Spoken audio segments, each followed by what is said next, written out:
السلام علیکم۔ انتخابات کے بعد امید ہے کہ آپ کے ملک کی حکومت بھی بن جائے گی، اور حکومت کا جو ڈھانچہ ہے جو بننے جا رہی ہے وہ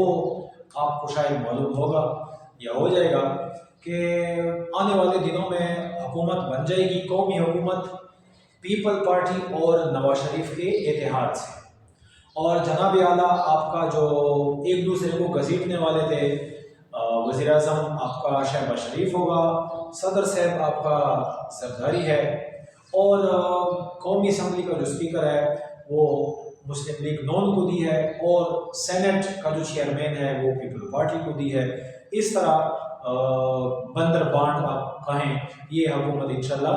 بننے جا رہی ہے۔ تو حکومت تو بن جائے گی، یہ مسئلہ تو حل ہو جائے گا، لیکن میرا اور آپ کا کیا ہوگا؟ آنے والے دنوں میں ایسے طوفانی مہنگائی آ رہی ہے کہ آپ یاد رکھیں گے کیسے میں اور آپ یا کوئی بھی عام پاکستانی محنت مزدوری کر کے صبح یا شام کا خرچہ بنا لیتے ہیں، کوئی کس طرح کا کام کوئی کس طرح کا کام، اپنا روزانہ کا خرچہ بنا لیتے ہیں،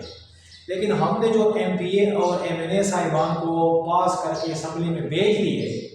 ان کو تنخواہیں اور ان کا خرچہ کہاں سے آئے گا؟ ان کو کون دے گا؟ تو ان کے خرچے اور ان کا نظام اور ان کے ٹیکسز اور ان کی گاڑیاں اور ان کے بچوں کے خرچے، ان کے گھر کے خرچے پورے کرنے کے لیے ہم عوام ہے نا، ہم سے ابھی نکالیں گے۔ کیسے نکالیں گے؟ آ جائیں۔ آپ کے ایک ایم این اے اور ایک ایم پی اے کی جو تنخواہ یا ٹوٹل جو اخراجات ہوتے ہیں ایک مہینے کے، وہ تقریباً 150 سے 2 لاکھ تک ایک بندے کے ہوتے ہیں۔ اس میں وہ جو کیش نکالتا ہے وہ بھی، گھر کا خرچہ بھی، پیٹرول کا خرچہ، کھانا پینا، ہیلتھ، گاڑیاں، یہ ساری چیزیں ملا کر 2 لاکھ تک اور 1,50,000 تک ایک ایم پی اے اور ایک ایم این اے لیتا ہے۔ اب خزانے میں تو ہمارے پاس کچھ نہیں ہے، یہ پیسے کہاں سے آئیں گے؟ یہ پیسے آنے کے لیے ظاہری بات ہے حکومت کے پاس تو ایک ہی راستہ ہے، عوام کے اوپر مہنگائی کے پہاڑ توڑ دینے، اور مہنگائی کے پہاڑ توڑنے کے لیے مجبوری ہے حکومت کی کہ ہر چیز کو مہنگا کریں گے، ہر چیز کی قیمتیں آپ دیکھیں گے کہ انہوں نے ڈبل کر دیا اور ڈبل سے بھی اوپر کر دی ہے۔ اس وقت جو خطرے والی بات ہے اور بہت پریشانی والی بات ہے وہ یہ ہے کہ اس وقت ہمارے ملک پر تقریباً $125 بلین قرضہ کھڑا ہے، $125 بلین، اور $125 بلین میں سے $27 بلین ریٹرن کر رہے ہیں۔ ان میں سے $5 بلین جو ہے وہ ہم نے 2024 جون یا جولائی میں دینے ہیں، اور ہمارے پاس اپنا خزانہ اگر آپ دیکھ لیں انتخابات سے پہلے آپ نے سنا ہوگا کہ ہمارے پاس خزانے میں 2 سے 3-4 لاکھ پڑے، باقی نہیں ہے، جبکہ ہمارے پاس ٹوٹل ہم نے جو قرضہ دینا ہے وہ $5 بلین دینے ہیں، اور ہمارے پاس اپنے خرچے کے لیے بھی نہیں ہے۔ ہوگا کیا؟ ہوگا یہ کہ حکومت نے آئی ایم ایف سے رابطہ کیا، اور پی ٹی آئی نے بھی خط لکھا ہے کہ خیال کرو قرضہ دینا ہے لیکن سوچ سمجھ کے، اور انہوں نے بھی کہا ہے کہ ہم ایسی حکومت کو قرضہ دیں گے جو اسٹیبل ہو۔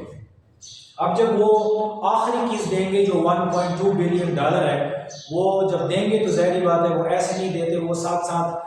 بتاتے ہیں کہ آپ نے اس بار تنخواہ نہیں بڑھانی، آپ نے تیل کی قیمت یہ رکھنی ہے، آپ بجلی اتنا مہنگا کریں، پیاز اتنا مہنگا کریں، ڈیلی روٹین کی چیزیں اتنی مہنگائی لاؤ، پھر ہم آپ کو قرضہ دیں گے۔ پھر یہ ہمارے سامنے میٹھی میٹھی باتیں کرتے ہیں لیکن وہاں جا کے ان کے ساتھ مانتے ہیں، اور ہمارے سروں پہ پھر قرضے کی تلوار لٹکا دیتے ہیں۔